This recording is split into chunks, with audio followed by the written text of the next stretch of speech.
Coming to you from an undisclosed location somewhere deep in the heart of Prophecy Watchers. I am your intrepid host, L.A. Marzulli. This is a very special edition of Politics, Prophecy, and the Supernatural.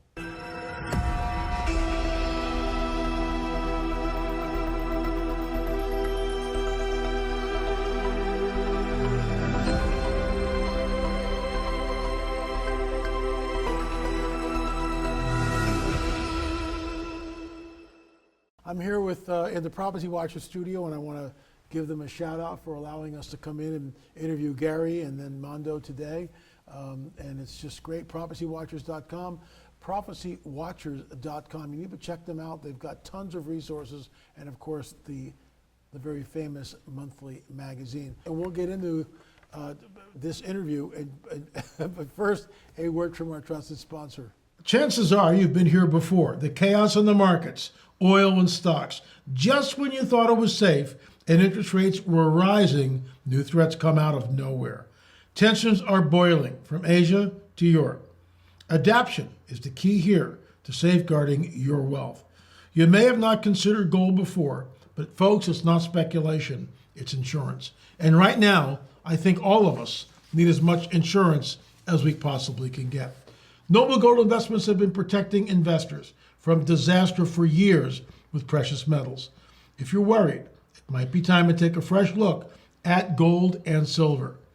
Gold is a proven safe haven shield for your portfolio and a volatility balance against uncertainty.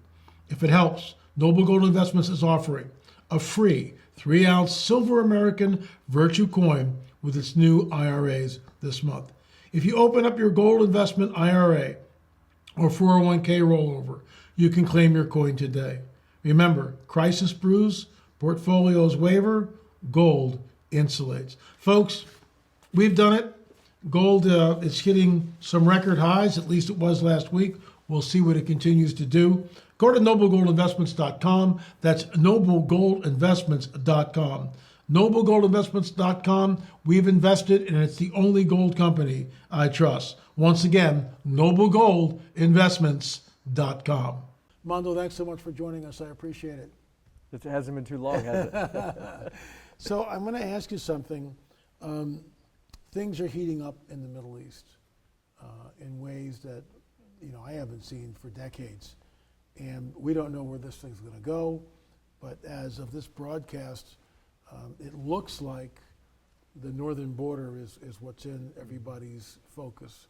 Your thoughts? Oh, absolutely. There's no doubt when you look at the threat. What people need to know is that even though Hamas did what they did, I mean, it was a tremendous slaughter. October 7th. October 7th. Yep. Hamas is a minor player as it relates to the sophistication, the ability, the technology, even the wealth, the matter of weapons and people versus Hezbollah. Mm-hmm. So when you look at Hezbollah in the north, what you do see is you see a similarity there in that both of them are funded by the Iranians, but Hezbollah has upwards of 200,000 precision-guided missiles, which is way different than what you have down in the south in Gaza.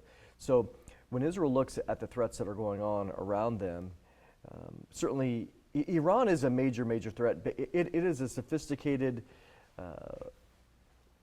government. Not only that, with the wealth, of course, the billions and billions of dollars, but they have sophisticated technology, enough so that they are selling them to Russia. Yeah. So when we look at the way that Israel is going to look at it, they have to take care of Hamas, which they will, but the looming threat, again, is in the north. Is in the north. And they have the ability to do far greater damage, I would say, even than Iran at the moment, because Iran, they could, but they're far away. But the Hezbollah is not. They are right there. They've been pressing little things here and there as it relates to across the border. Kiryat Shmona is a community in the north, 25,000 people, all evacuated, because they said, we're not coming back until the Israeli government takes care of the northern threat, because they don't want a repeat of what they saw in Gaza. And to that point, they're saying, move Hezbollah back to Litani, which is only 18 miles away. So I mean, you can cross 18 miles in a half an hour, and you're right up on the border again. I know that you don't, have a a telescope to see into the future, nor do I. But we know what prophecy states. We know, let's say, Ezekiel 38. So the question is, the players seem to be lining up. And we say seem to be, we're not saying this is what's going to happen. That's our caveat. But, we're watching like crazy. I check it out 2 or 3 times a day, and we see a lot of saber rattling with Iran. You've got Turkey definitely saber rattling with Erdogan just last week. You see things happening in Libya, obviously down in Yemen. What are your thoughts? Well, I think the key in all this is to watch the Biden administration, because they are really the inconsistent factor here. They come out of the gate, they're starting strong, they send carrier groups over there to Eastern Mediterranean. They also send a group down, in basically Saudi Arabia.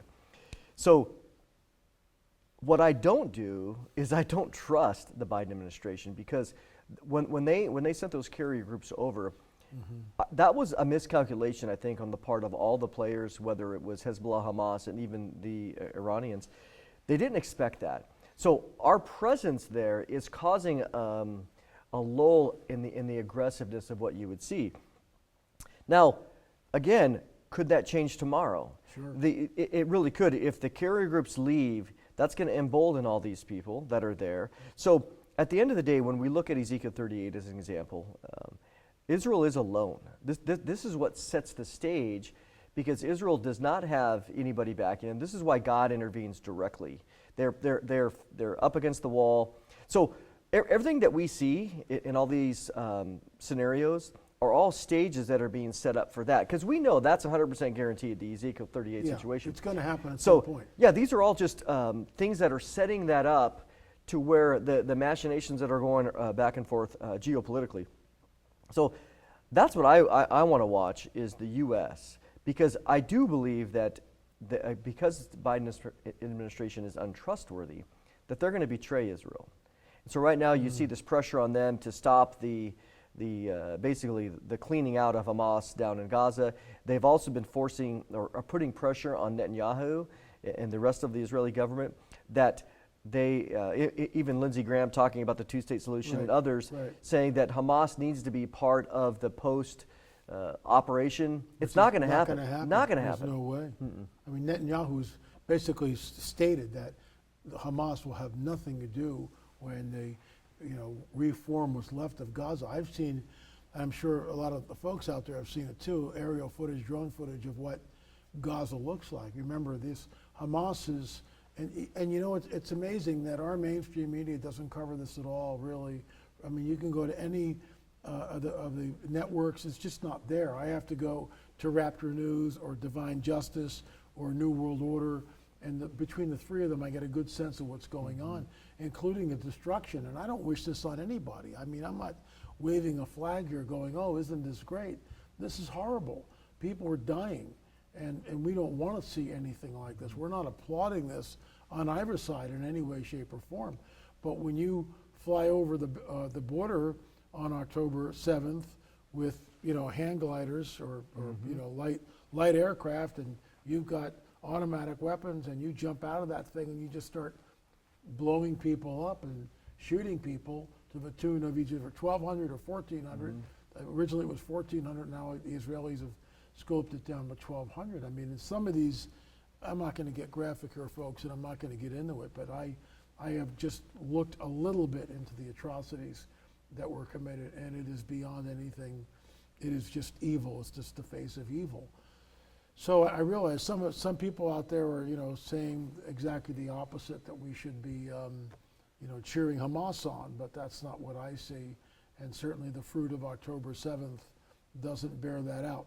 So we look at the geopolitical, just the whole globe, and everything just seems to be just seething right now on all levels. What are your thoughts in regards to? And I realize, again, you don't have a telescope to look into the future, but what do you think 2024? What do you think we will see? Well, we see a few things that are going on.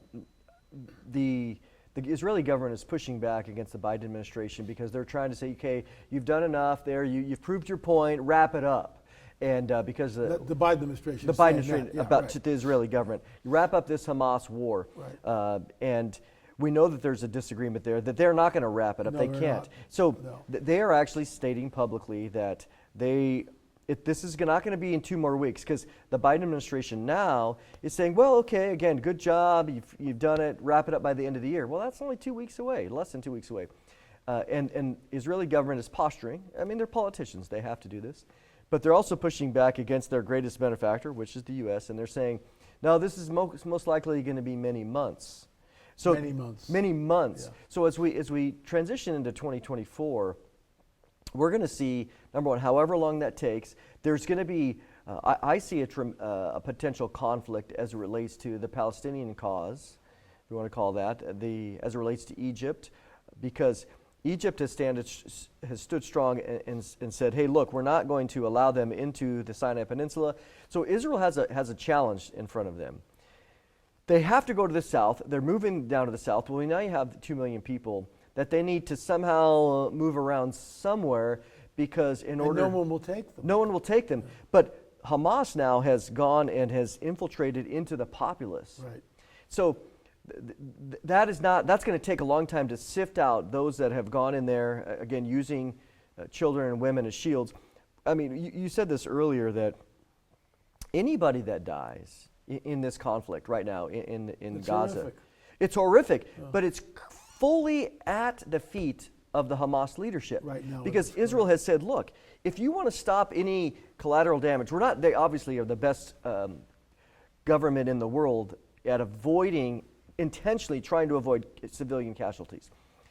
But right now, the way that Hamas is doing it, they said, well, Hamas, if you lay down your weapons, surrender, return the hostages, not a single civilian will be harmed from a collateral perspective. But every time Hamas doesn't do that and surrounds themselves, whether again in hospitals or other things, the blame for all this is clearly at the Hamas leadership. They don't care about their people. In fact, they've been hijacking and shooting people of their own who are trying to go and participate in the aid. Trucks and trucks are coming across the border, and the Hamas leadership now is confiscating that and harming their own citizens who are simply looking to get some aid. Get some aid. There you have it, folks. Thanks so much for watching Politics, Prophecy, and Supernatural. Check out prophecywatchers.com. Prophecywatchers.com. Don't forget our Christmas store, lamarzulli.net. lamarzulli.net. Lots of cool things. Roswell 1 and Roswell 2. They're out, and we're going to be streaming those very shortly. So you're going to want to check all that out. Thanks so much for watching. Really appreciate it. Remember, folks, we'll see you on the air or in the air.